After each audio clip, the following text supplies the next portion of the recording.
Welcome to the Eurostep Brit podcast. Akmanar from the wing. Got it! Maybe they're not done yet. Needs to find some help. Gets back to Nunez. Oh, lovely old pass and the finish from Herkenhoff at the hoop. Per Gunther for three. Got it! Per Gunther, 3 Punkte. Gunther, step back. Three. He got it again! Per Gunther's put on a show here late in the fourth quarter, winning his team to victory. Hello and welcome. It's episode 16 of the Eurostep Brit podcast. We'll call this one an Uuulmer adventure. Now, if you're a regular listener of the podcast, you already know that I've followed the fortunes of Ratiopharm Ulm for a while. In the last episode, I mentioned I'd be taking the podcast on the road in March. But I didn't say where it would be because, if I'm honest, I was a little bit worried it wouldn't happen. And here's why. I've been trying to get to see Ulm in person for a while, but I've been denied on more than one occasion.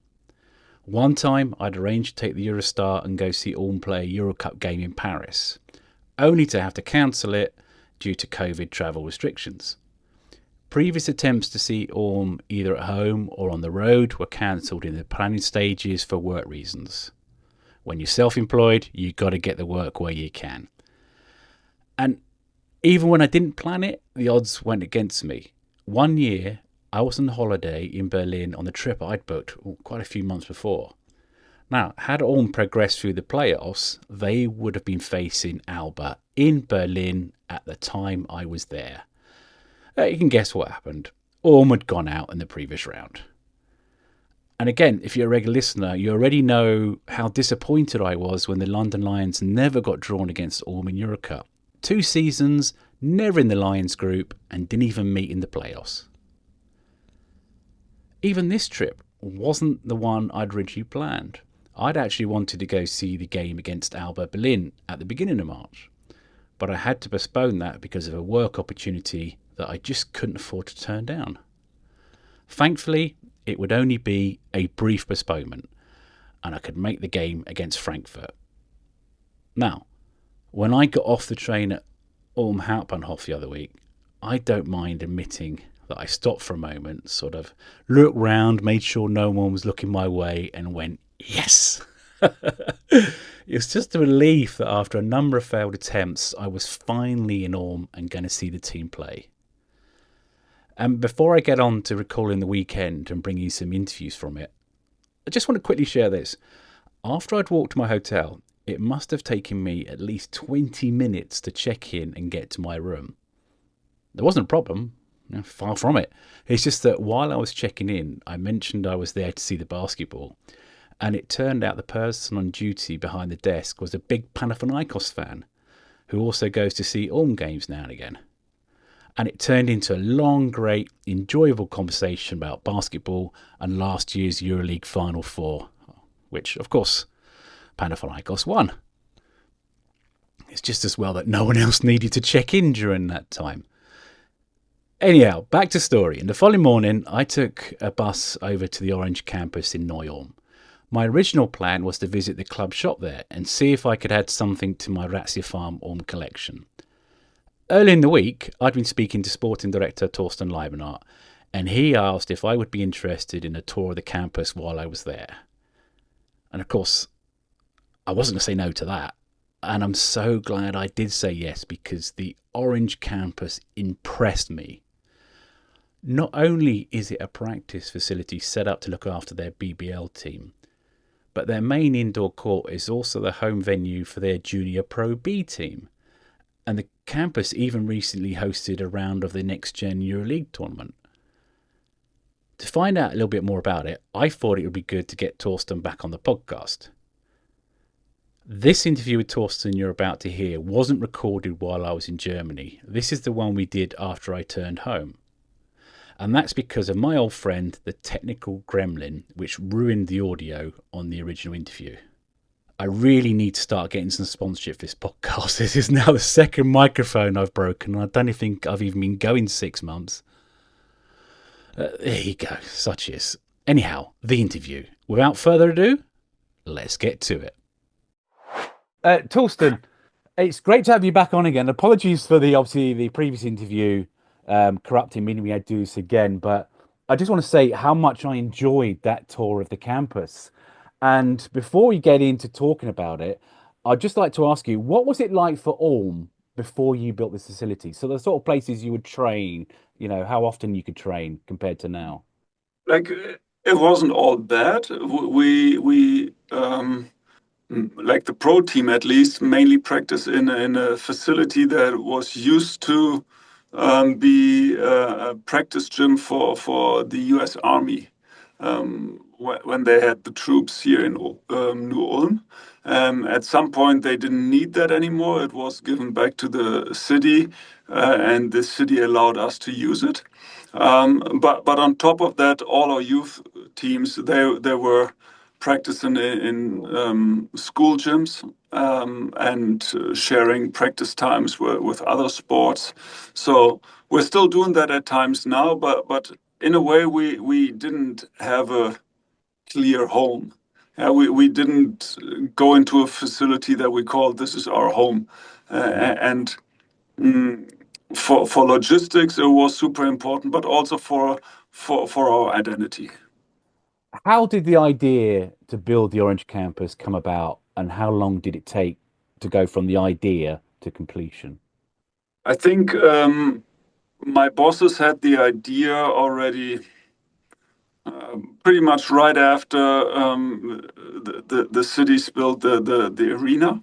So about 14 years ago. They said, well, but we also will need a practice facility. Let's start the next crazy project. And there was one point where it became more and more realistic, but from that point on, it still took us 5 years to get all the parameters right, get all the people on board. We had to go through the city of New Ulm, through the city of Ulm. They also had a say in it because the ground that the campus is on is owned by those two cities. So the political process behind it took 5 years. It was really a long time, but the building time was actually only 19 months. And when it came to building the campus, what were the priorities for putting in place on it? Like obviously courts, practice facilities, all that sort of thing. I would say the priority was that we really wanted this to be an integral part of the community here. It shouldn't be something that's only there for the pro players. It shouldn't be something that's only there for the youth players, but it should be something everybody can identify with. Everybody who likes to do sports, who is curious, who likes to go for a good dinner. Since we're hosting a lot of different units in this campus, everybody can find something that he likes to do with it or likes to have to do with it. And I think this is the unique approach. So it's just the customers, the people that customize the Orange campus. It's not just 800 basketball players and a few who like to watch basketball games. It's way more. It's people with their companies. It's people who like to work out in a fitness place. So the overall group of customers is way bigger. And this approach, in my eyes, made it unique. I'd say that's one of the things that impressed me when I was on the tour was it wasn't just like the main court and some other courts for trainings and gyms, but the fact people can come in and use it. You've got a little coffee shop there, you've got the restaurant, you've got the club shop. Obviously, as you said, the public can come in and use the gyms as well. There's meeting spaces, you can have outdoor events. It's all set up not only for the community, but also that I suppose in a way it helps bring in a little bit of income to the club as well. I think that's a fair assessment. We always experience that running a sports club in Europe is not a sustainable business. It's basically a way of losing money, and we didn't want to just continue in that tradition. Like we said, like we need to have different revenue streams in order to make the whole idea of being a professional basketball club sustainable. And does it help you in any way when it comes to recruitment, the fact that you've got a really class facility? I would turn it around and say it won't hurt. Like when young players come and see what opportunities there are within the campus, they're obviously impressed. But then, like you can have the greatest facility if you don't have the personnel and the concept behind it, it will not help. And I think the concept is really what differentiates ourselves from others, because we're not just saying we want to develop young players, but we're also doing everything that's needed in order to develop them, especially giving playing time and giving responsibility. And then one thing I want to talk about as well, obviously the main team use it for their training, but it's also the home base for your junior Pro B team, isn't it? Yes, correct. And how important is it for them to have a good facility? Because obviously you've got this reputation now of bringing in good young players and developing them. And obviously a lot of these players go on to bigger things. How important is it for you to have a good setup for them? It's probably even more important because this is our future. Like the pro team is just a nice way of checking where we stand in the now, in the present. But we want to be really successful in the future as well, or even more successful. And therefore, the true investment is our youth. And they need to have a home base, just as the pros need to have. And one thing you will notice in afternoons in the Orange campus, you will see 8-year-old kids, you will see 14-year-old youth players. They all meet in the same spot, and all of a sudden there's a pro player walking by and signing autographs for those 8-year-olds and getting to shoot with a 14-year-old. So it really creates a culture of togetherness that we're all practicing and using the same facility. I'd say I remember when I turned up to meet you, one of the players was following me in through the front door, which is quite Yes. nice. You've got that access, because what I loved about the tour you gave me was we went to that lovely big showpiece court with the seating and the running track round the top, which amazed me. I loved that. But of course, then we walked through into another gym and there's games going on there.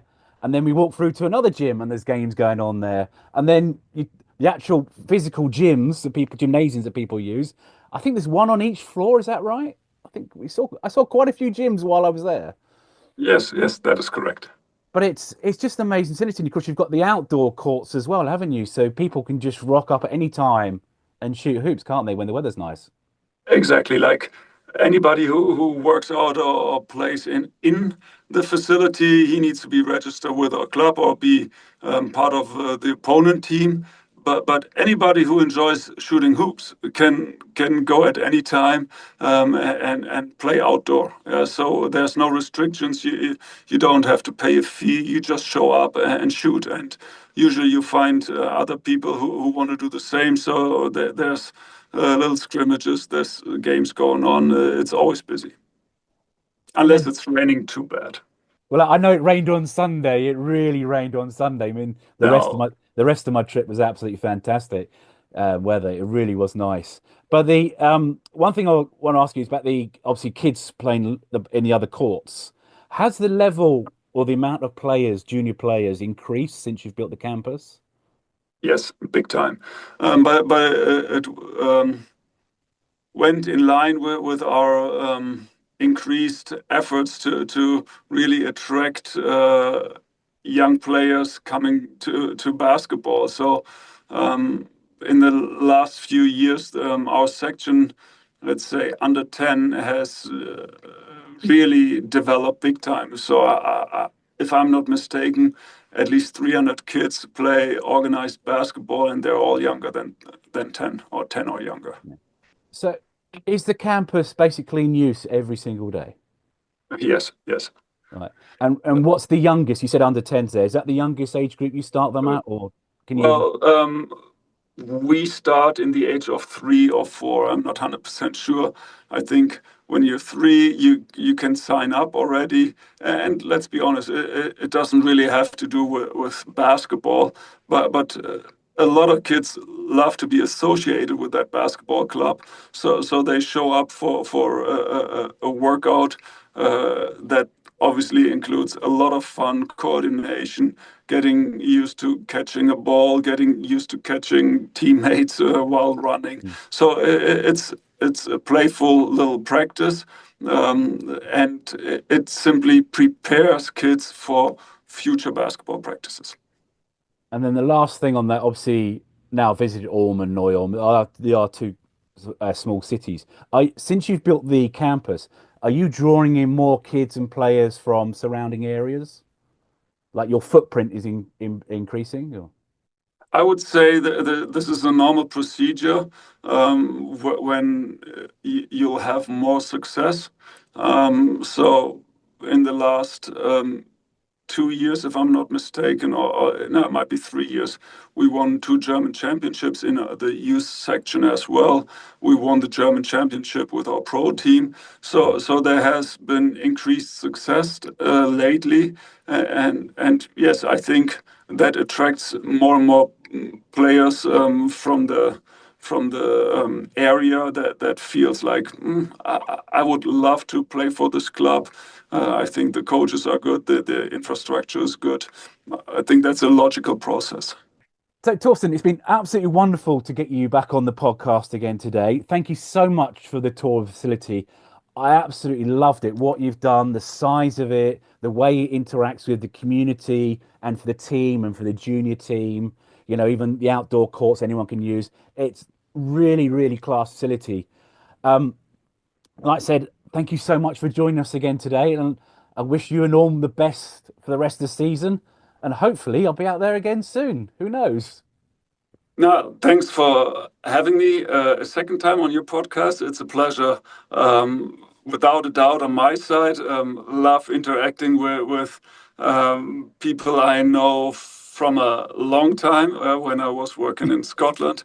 And 17 years or so, yeah. Yeah, that's a long time indeed. And it has been a pleasure having you in Ulm, so make sure you come back again. I was really impressed by the facility, and it's something I would love to see replicated here in the UK one day. A venue for the team, but also for the community. Somewhere to train, but also something capable of bringing in revenue. The game against Skyliners Frankfurt was not until the following day, so after a tour and a visit to the club shop, I spent the afternoon wandering around Ulm. It's a small city, famous for its monster, but I just want to mention another place you can climb. And if anyone in Germany is listening, please forgive me if I say it wrong. The Berblinger Turm. It's a spiral staircase tower that sort of leads to nowhere, and it's located on the Ulm side of the river that separates it from Neu-Ulm. If you have no idea what I'm on about, please look it up online. It's dizzying just to look at from below, let alone climb. And it also has an incline about 10 degrees, I think. But to misquote a popular saying, when in Ulm, my mistake was that although it was a nice sunny day, there was a breeze, which of course I felt more the higher I climbed. When I got to the platform at the top, I could feel a gentle sway side to side, and then I made the cardinal mistake. I looked down. No, not a good idea. After about 2 or 3 minutes of taking some pictures and video, I had enough and decided to leave. Back to the basketball, and the following day I got to the arena much earlier than I needed to, as I just wanted to take a look around and sort of soak in the atmosphere. Now, I prefer the atmosphere at basketball games in mainland Europe more than I like them here at home. That's because I just prefer when the atmosphere is dominated by the fans, not by the music. And on this occasion, the Ulm fans did not disappoint. It was loud in the arena, and this was just a regular season game. And I'm glad the game I got to see was against the Skyliners, as they had some former Ulm players in their roster, including Christoph Phillips and Patrick Heckman, two players I commentated on when doing Eurocup. During the game, I was recording little bits between the quarters, not knowing if I would use the audio in the podcast or not. Most didn't, but one did make the cut. Cue the halftime voice note. Half-time in Ulm, and the home side have a 61-40 lead. Ulm have been by far the better team. I've really enjoyed it. Though in the first quarter, everything seemed to be just threes. Couldn't get any baskets inside until the final seconds of the first quarter. So I'm thinking, press conference? Let's ask the coach, see what he's got to say afterwards about it. And after Ulm went on to win 115-88 over the Skyliners, that's exactly what I did, as I put a couple of questions to Coach Ty Harrelson in the post-match press conference. Ty, 27 your first 29 points, all from beyond the arc. Your first 2 points, it was literally last few seconds. 8 of your 11 baskets in the second quarter were inside the arc. Did the game change when you were able to take it to the hoop?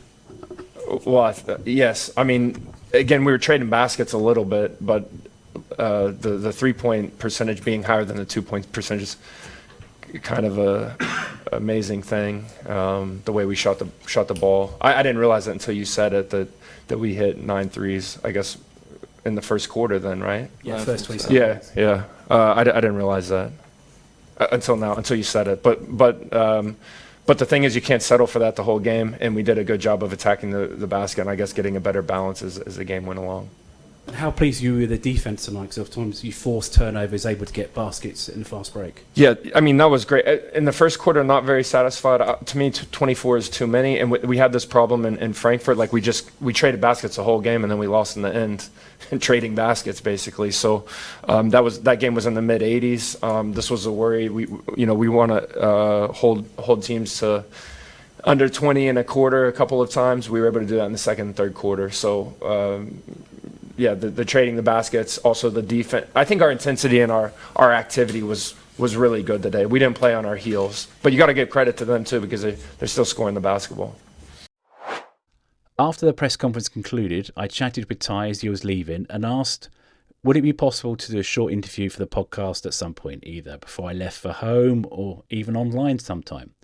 The response was, we can do one right now. So, without further ado, here it is. So Ty, just want to take you back. How did you get the opportunity to come to Ulm? Well, I was coaching Rosta Vesta in the BBL last season. Mm-hmm. It was our first season after promotion from the Pro A, the season before, and I think we had a very successful year. We did well in the Pokal. I think we made the quarterfinals, and then finished in 6th place in the season. So we were kind of the surprise team of the BBL. We played with a very, very young group of players in Vesta last year, and guys who were playing for their first real seasons in the BBL. And I think that in some way helped me get noticed by Ulm, and also a similar concept that Ulm's been doing for a long time. Vesta was kind of doing the same thing. So I guess I was the right fit whenever Anton left for Bomber. I say it's big shoes to fill, obviously, because Anton brought the first title to Ulm. So do you feel any pressure there, or you just? Yeah, I mean, my first. I've always kind of like my dad was a coach, and he kind of did this too. We always like kind of take the underdog team. So my first head coaching job, I took the last place team in the second league in Australia, got them into a championship after 3 years. Went back to my college, was very successful there, won the first championship. Went to Vesta, they were in the Pro A. So this is the first time where I stepped into a club that's already been successful 2 years ago, winning a championship. Let's say high expectations with really good young talents. So I'm thankful to get the opportunity to, I guess, show what I'm capable of doing and to do it at this level. I got a chance to see the Orange Academy first time yesterday. To me, absolutely fantastic facilities for a club in Europe. What's your impression of the Orange Academy, say, to other places you may have worked? Oh, it's the best. I mean, it's when I go to work every day, to go to such a great facility. Um, Yeah, it just makes you feel good. You go to work here, you know that you're in one of the best training facilities and for the sport, and maybe all of Europe. You see similar things in like high level college basketball in the States, at some of the universities, and it's really great to have that here in Ulm. I don't know German basketball that well, but how does it compare to other teams? Do you know? Well, I guess Munich just built a new stadium, Yeah. but before I took the job, the rumor was like even our game arena has one of the best atmospheres and Definitely was stadium. rocking tonight. Yeah. Yeah, and then the practice facilities, but I don't know anybody that has as nice a one as what we have. So I think we have two of the best facilities if you combine them for basketball here in Germany. And talking of the academy, obviously the Pro B team plays there. Do you watch a lot of their games when you're not coaching? Yeah, well, the Pro B coach and I share an office. We try to do a lot of the same things with offense and defense. So when our double licensed players make a transition, the terminology is the same. Yeah. You could see it today. Alec and Gabata got about 10 minutes. He plays on both teams. We probably would have had another player here today, but they have important NBBL and JBBL games as well. So. What was it like coming to Ulm as an opposition coach and the atmosphere? Because it's just the roof is low in this arena, so it keeps the noise in. The atmosphere is actually fantastic in here. Yeah. I mean, it's amazing. It's a larger scale. Like Vesta has a 3,000 seat arena, and you want to talk about the roof being really low. It's really low, and the people are right on top of you in Vesta. So also great atmosphere there. Yeah. But this is like a like a little bit bigger arena, and the fan block is, like you said, rocking, and it's like that on most games. So it's just honestly, it's a wonderful life experience for me. And when I left the States a couple years ago, I basically had a year where I didn't have a job, and to get here and be in this position this quickly, I don't know. I feel lucky. It's a little bit of a Ted Lasso experience for me, to be honest. Yeah. And I'm really enjoying the team. I'm enjoying the management here. Thorsten, is so great at what he does, and as a former coach, I can bounce stuff off of him. And then the vision of Thomas and Andreas to build this up. I used to be a player, so I played in the old Kohlberg Halle. I'm going to go and see it tomorrow if I can. Okay, which was also rocking back in the day, but Yeah. it's a school gym, and I played. I helped Ulm move up back then. I played so bad for the other team that they won the championship. No, but I mean, Mike Taylor years. Mike Taylor, Mike Taylor moved up with them. I think it was 05, 06. So it was my first year as a player in Germany. Just a final couple of questions. I'll ask you about your assistant coach, Tyrone McCoy. He's been around quite a few years at Ulm. He's assisted other coaches. What does he bring to you, to this team? Well, I mean, he brings some clout with the players because his jersey's hanging up in Oldenburg, and so our players, it gives you an assistant coach with that kind of amazing playing experience. Gives a lot of respect. It gets a lot of respect from the players. For me as a coach, like 7 years here now, and he knows the ins and outs, everything that's working. So it made my transition much easier. When he can tell me what's going on in both Euro Cup and BBL, how everything works. He does a lot of stuff with our defense, and at times we have one of the best defenses in the competition. So yeah, and he's a fun guy to be around. That's important when you show up to work. You want an assistant coach you look forward to seeing, and that's what I could say about Coach. And then just finally in the season, you're sort of to and fro in with Bayern at the top of the table. How have you seen this season? Has the team lived up to expectations, or do you think there's still another gear or two they can get into? Well, we started. I mean, we've started to hit that gear. I thought we played well. We had a little stretch at the end of the Euro Cup with some injuries. Our team captain Tommy Klepich went out. Isaiah Roby went out. Unfortunately, we played a really good Euro Cup season and weren't able to finish that with a playoff with any kind of playoffs. But we missed out by one game. But we played well in the final games. And we've hit our stride in the BBL now. So, yes, we lost to Bayern Munich. If we play at the top close to that, I would say we would be exceeding expectations, especially if you look at the injuries that we have in such a young roster. So I feel really proud of where we're at, and I hope we finish the season strong.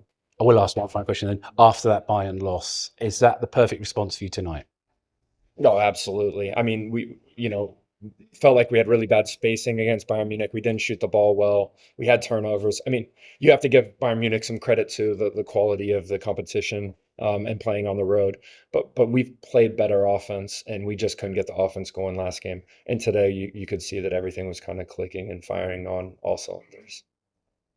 Brilliant. Absolute pleasure to talk to you, and I wish you the best the rest of the season. Thank you. It's great to have you here.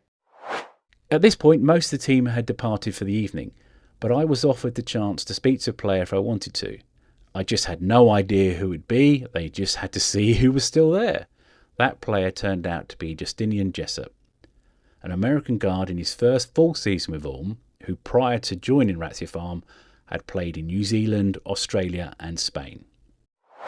Justinian, after that defeat at Bayern on Monday, that was a great performance from the team tonight, wasn't it? Yeah, great performance. Good bounce back. I'm glad we didn't underestimate them, because they beat us obviously when we were playing at their place. So definitely good to bounce back from a loss and play the right way. Yeah, and that game sort of broke open in the second quarter, didn't you? You were that 5-point lead. I was talking to coach in the press conference. I felt to me, once you guys were able to go inside, even though you were hitting the threes, that's when the game changed. But when did it feel to you when the game changed? Well, it felt like right at the start of the second quarter, we got 2 steals, I think. We came out, we executed a set, got 2 steals and 2 points as well. And I feel like from then on, our defense was really clicking, especially in the second quarter. So that's kind of what led to the run in the second quarter, I think, was our defense and finding mismatches inside for sure. Let's talk how the opportunity come to join Ratiopharm Ulm. Well, I mean, last year, literally about a year ago, this time of year, I was just coming off an injury from the NBL, from the New Zealand Breakers. And Ulm called me, and because they had an injury themselves and they were looking for a replacement, and it was just a good fit, from the player profile. And so, yeah, it worked out well, and so I played, I finished the year here last year, and then it was just the right decision to come back after that. Did you join? You joined after the Euro Cup, didn't you? You didn't play in Euro Cup. Yeah, I didn't play in the Euro Cup. That's what I was trying to remember you. Sorry. Yeah, right after the Euro Cup. Yeah, we don't really get a chance to watch BBL games abroad, unfortunately. It's very... I know, it's hard.